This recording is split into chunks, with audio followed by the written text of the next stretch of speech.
Hello and welcome. Myself Professor Vikash Kataria and you're watching lecture based on operating system. This is lecture number 7 and the topic which is going to cover in this lectures are process state diagram and types of CPU scheduler. In the last lecture we had discussed about the process and their context. We also had discussed about the PCB, process control block. What is the major component of PCB we already discussed. So let's start today's discussion. Process state diagrams. The mostly frequent asked question from the GTU is what is the 5-state process model. So as you can see the diagram, there is 5 states process model in which process belongs to number of states, maybe process in new state, then after it will go to the ready state, then ready to running state, then after termination. At the time of executing to the process, there may be chance that process gets interrupted by some other process or a CPU, and process change the context from running state to waiting state. Afterward the process which is stored into the waiting for the processor, it will again reschedule by some programs, then it will go again to the running state. So how process complete their own life cycle? Okay, so we will discuss one by one. The first state is new state.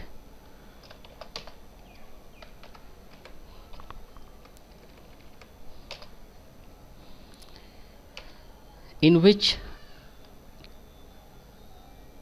the new process has been created. This state indicates the process has been created. So let me write here. This state indicates that new process are being creating by the user. So anytime if user creates a new process, that means the process takes first state in the new state.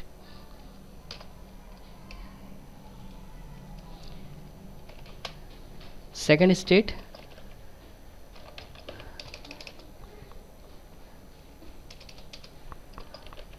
ready state.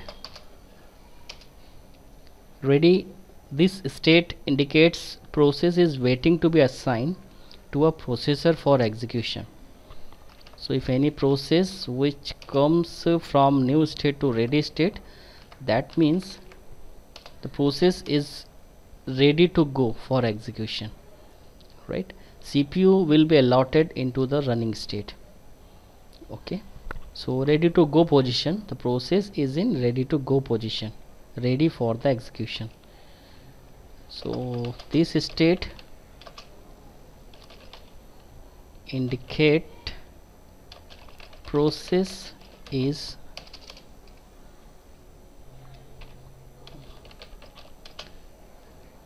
ready to be assigned to a processor for execution.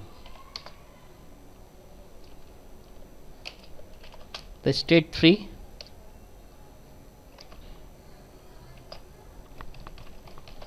running state. Now this state indicates that the instructions are being executed. Process is currently executing by the CPU and CPU physically allocate to the process. This is called running state. So this state indicate instructions or process are being executed by CPU. Step 4, terminated. So after the end of the execution, the process gets terminated, means the process has been completed their execution. Okay, so this state indicate a process has been finished execution from the process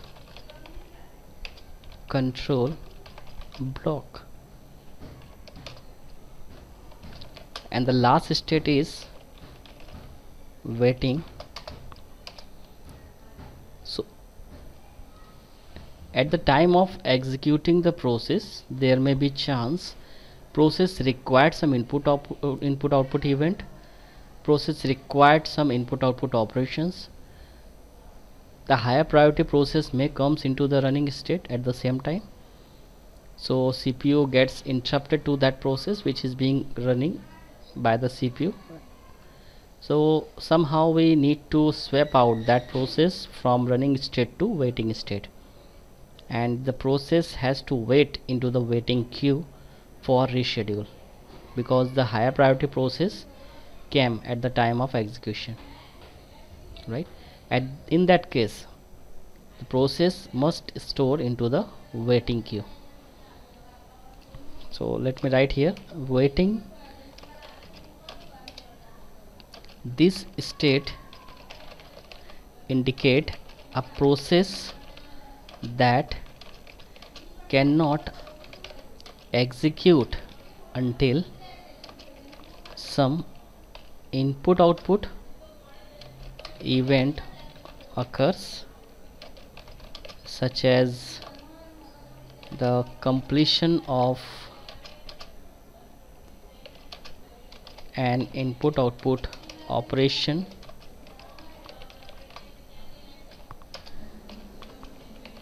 assigning the higher priority to process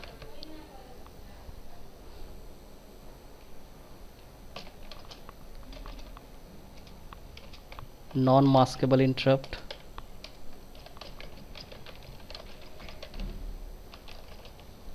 So in that case, process switched from running state to waiting state, right?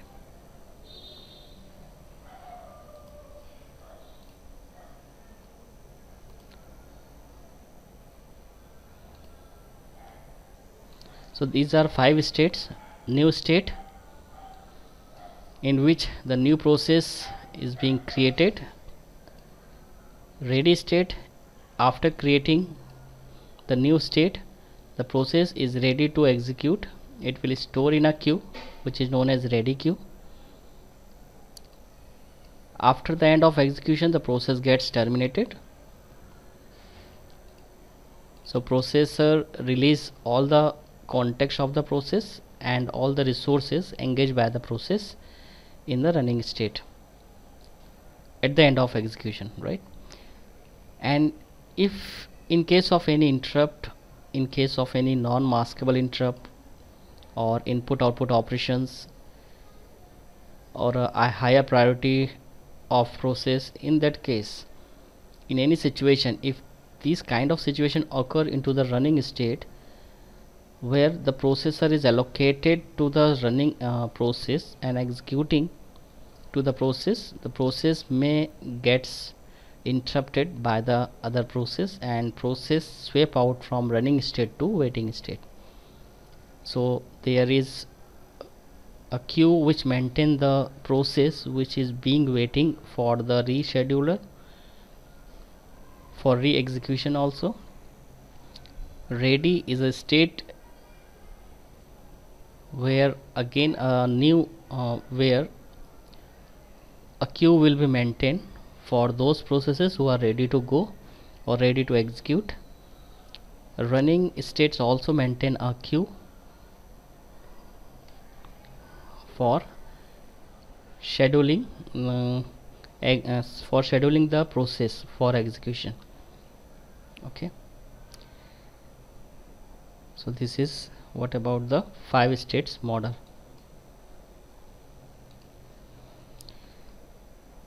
New to ready, that is called admission of a new process. Ready to running, the scheduler dispatch. Here I am using the word dispatch, means the scheduler which works in between ready state to running state is known as dispatcher. Then after the end of execution, the process gets terminated if any input output requirements not occur or any input output event are not occur. In that case, the process gets terminated. Suppose the process could not terminated with some cases, so process may be interrupted by other process. So CPU swap out that process from running state to again ready state, or processor again maybe swap out this process to the waiting state. Waiting states, then again a scheduler will work to reschedule the process from waiting state to ready state. Right, so there are three different kind of scheduler will work to the entire 5 states process model. So let me discuss the 3 scheduler works between 5 states process model.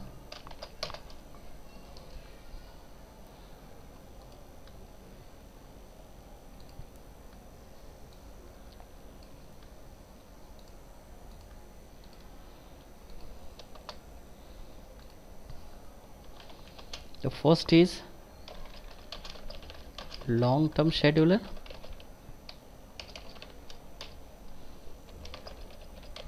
short-term scheduler,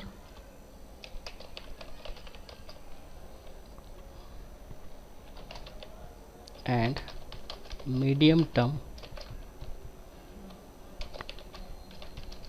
scheduler.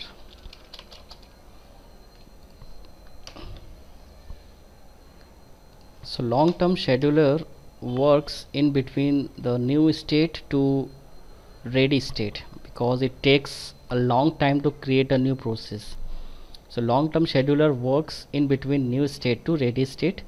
There is reason because the new process, it will take a long time to create a new process because there may be a long time taken by the user for input or output operations. Maybe there are lot of typing works for a program, so that is why the long-term scheduler works in between new state to ready state, in between new to ready state. So the long-term scheduler admitted the new process to the ready state. So there is a set of programs which schedule some programs from new to ready. That set of program is known as scheduler, and the scheduler which works between new to ready state is known as long-term scheduler. Works between new states to ready state. Quite simple.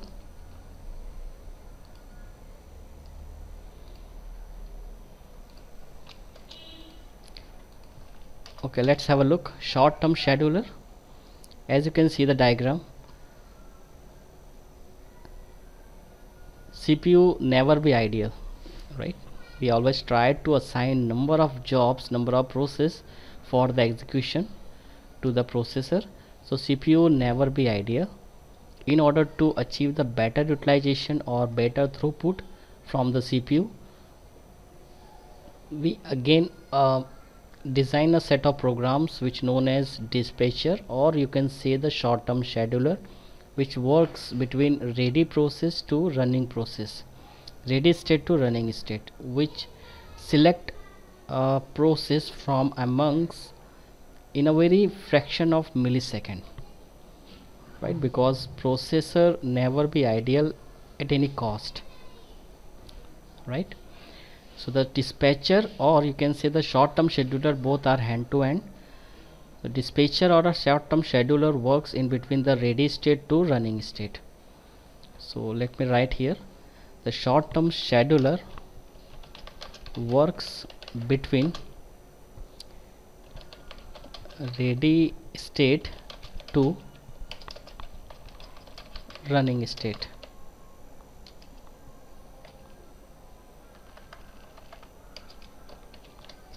Okay, now the medium term scheduler, in case of input output requirement, in case of input output event completion, in case of higher priority interrupt, process may be swept out from running state to waiting state.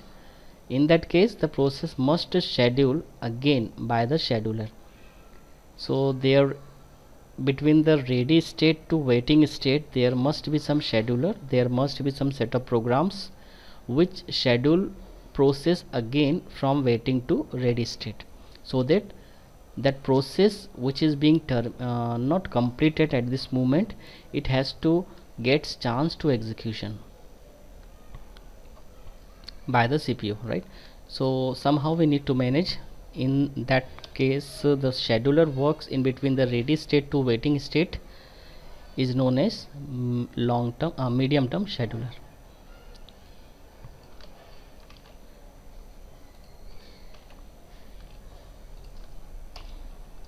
So works between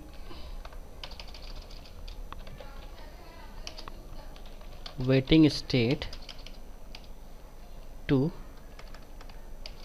ready state. Okay, and scheduler is nothing, just a set of programs which schedule the process. Okay, for scheduling the process we need a scheduler, and scheduling is the policy in which manner we are going to select a process from ready queue. So that manner describe the scheduling policies, and the program which select single process from amongst that program is known as scheduler. So we have long term scheduler, we have short term scheduler, and we have medium term scheduler.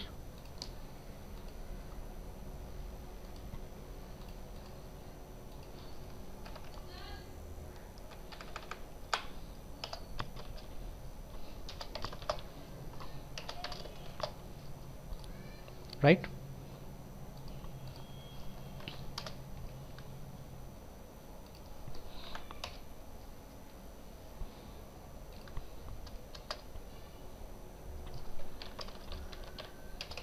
So there are three different scheduler works between 5-state process model.